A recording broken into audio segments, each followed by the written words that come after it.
justice. Là, il veut créer une administration pénitentiaire, des prisons en fait, de haute sécurité pour les narcotrafiquants d'ici le mois de juillet. Écoutez-le. Il faut donc différencier les détenus et différencier les prisons.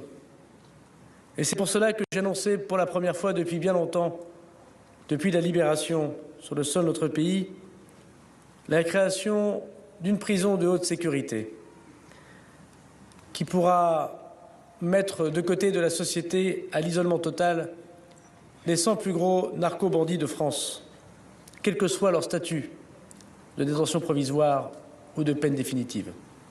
Sur le modèle italien de la lutte antimafia qui a fait ses preuves, et dans un cadre européen qui a été accepté par toutes nos autorités.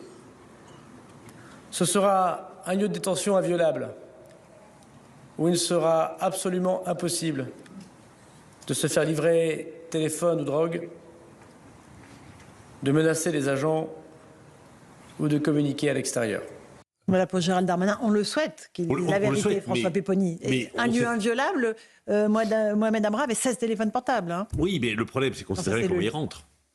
C'est parfois des gardiens de prison qui sont complices. Parfois, il y a des avocats qui font rentrer des choses en prison. Parfois les familles. Les familles, voilà. Donc là, quand le ministre prend ce pari-là... Inviolable. Inviolable, mais donc ça veut dire qu'il va falloir surveiller en permanence et que les gardiens de prison soient vraiment triés, choisis triés, pour qu'on sache. Quand il dit qu'on ne pourra pas les menacer, qu'est-ce qui empêchera des voyous d'aller le soir chez eux pour les menacer ? Voilà, donc ce qu'il dit est tout à fait vertueux et moi je le soutiens, mais la mise en œuvre va être quand même très compliquée. Alexandre Devecchio. Cela dit, ça va être compliqué, mais je pense que quand on veut, on peut. La question sera la question de la volonté politique. Effectivement, il a cité l'exemple de l'Italie, ça a fonctionné. Pour ce qui est des menaces, je crois que les gardiens de prison dans les prisons réservées aux mafieux en Italie font leur métier cagoulé justement pour pas être reconnus par les mafieux. Donc on peut, je pense, mettre une prison de haute sécurité. Encore faut-il le vouloir. C'est vrai que les délais apparaissent extrêmement courts, mais chiche, on a envie de lui dire. Oui, tant mieux. Allez-y, Catherine Ney. Non, mais ce qui est vrai, c'est qu'on n'a d'abord pas construit de prison, et c'est pas si facile que ça, parce que dès qu'on propose à un maire d'en construire, alors aussitôt il y a des recours, les gens ne veulent pas avoir de prison près de chez eux, ils ont peur, il y a ça qui est très très difficile, et là où dans d'autres pays on met 2 ans pour construire une prison, là il faut au moins 7 ans. Bon.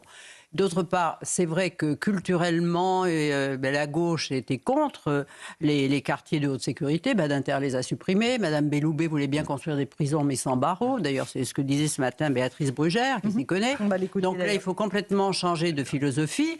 Et ce matin, le ministre a annoncé pour surveiller, il va y avoir des brigades de policières, de surveillants qui vont être formés de manière policière pour surveiller... Une police pénitentiaire. Voilà, des policiers municipaux. Donc, on change de logique, mais est-ce qu'il y aura si vite cette prison ? D'abord, c'est très court comme délai. Il peut y arriver. Oui, il y a une volonté, il y a un chemin, c'est sûr. Et puis, il faut de l'argent aussi. Oui, il faut de l'argent.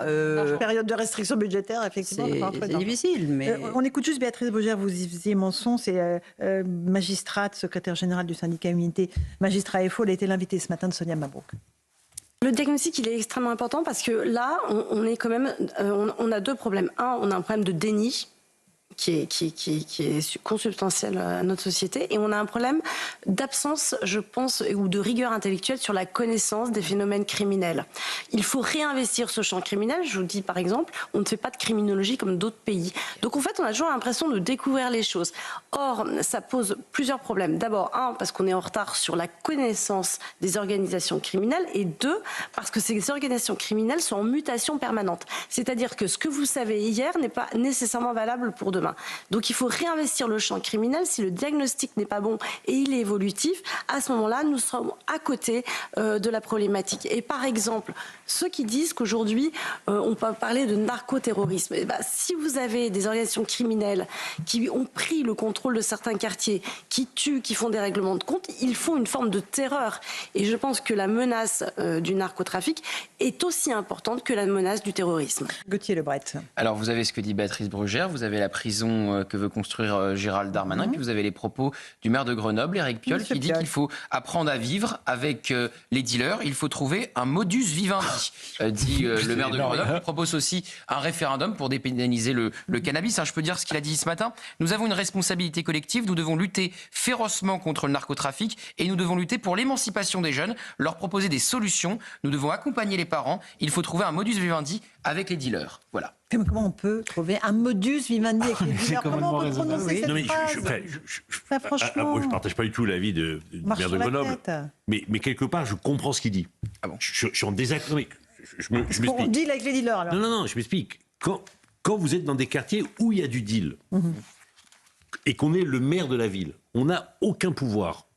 Et on apprend à vivre avec. Quand Gérald Darmanin voulait lui envoyer des policiers, il ne voulait pas. François Pupponi parle d'expérience. Moi, j'avais essayé de prendre des mesures, de mettre des caméras, de mettre des murs. Mais on est obligé de vivre avec. Enfin, donc, je suis en désaccord complexe, je dis M. Piolle. Mais ce que je veux dire par là, c'est que... Il met pas de caméra, M. Piolle. Non, mais d'accord. Moi, j'en avais mis, ça a été enlevé à la Kalachnikov. On a mis des murs pour les... OK, on a essayé de tout faire.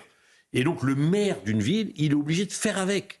Parce qu'il ne peut pas agir. Lui, il n'a pas de pouvoir d'agir là-dessus. Et quand les dealers, ils sont là 24 sur 24, 7 jours sur 7 dans le quartier, on fait ce qu'on peut. Voilà, et c'est peut-être un des problèmes de la lutte contre les stupéfiants, c'est que la police dit « c'est mon problème, vous en occupez pas ». Et moi, je disais aux employés communaux, c'est pas votre sujet, les deals, c'est bon. Et donc, on apprend à vivre avec. C'est terrible ce que je dis, mais malheureusement, c'est inconscient. Le problème de fond, c'est quel est l'électorat à séduire. Le problème d'Éric Piolle, c'est que c'est son électorat, c'est son fonds de commerce. Lui, il conceptualise le sujet. Et globalement, là où c'est honnêtement, on pourrait en rigoler, mais en fait, c'est pas drôle du tout.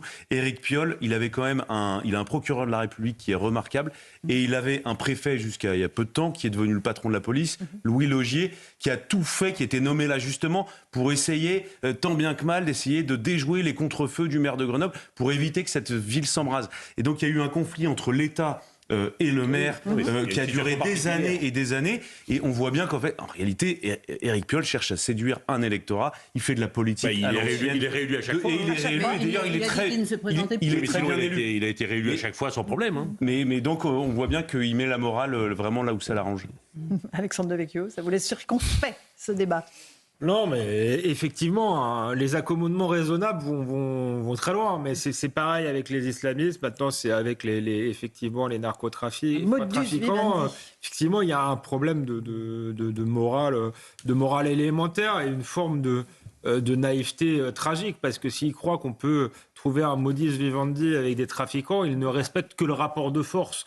Donc si on est dans cette logique-là en permanence avec la délinquance, on peut être sûr de se faire bouffer. En fait, il n'y aura pas de modus vivendi, il y aura une soumission.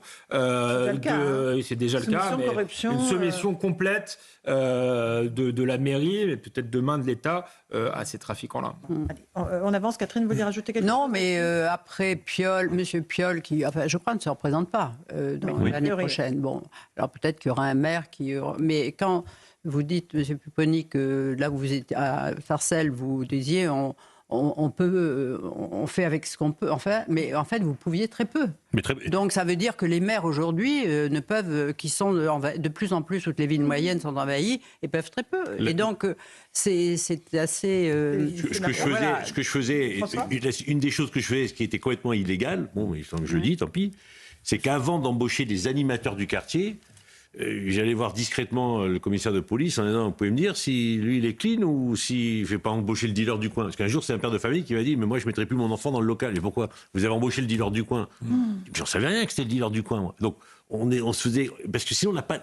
Vous n'avez pas de capteur en fait. Aucun capteur, rien. À part d'être dans la rue, d'essayer de comprendre, de savoir. Et donc en off, on demandait au commissaire, celui-là on peut le prendre? Il disait, non, celui-là vaut mieux pas. Bon. Et c'était complètement informel, désorganisé. Donc il n'y a pas de structure globale des autorités pour lutter contre ce fléau. Oui, et rappelons quand même M. Deloglu, le LFI de Marseille, qui s'inquiète, enfin qui se lamente pour l'avenir des dealers, ce qu'ils viendront après. Et donc, il faudrait leur permettre d'ouvrir une boutique où ils vendraient de la drogue sous le contrôle de l'État, parce que c'est la seule... Il veut devenir maire de Marseille. Hein. Il veut devenir maire de Marseille, c'est une vraie partie de l'électorat, les dealers à Marseille. Donc, forcément. Votre insolence me ravit. Et pendant ce temps-là, les Français ne voient pas leur pouvoir d'achat évoluer.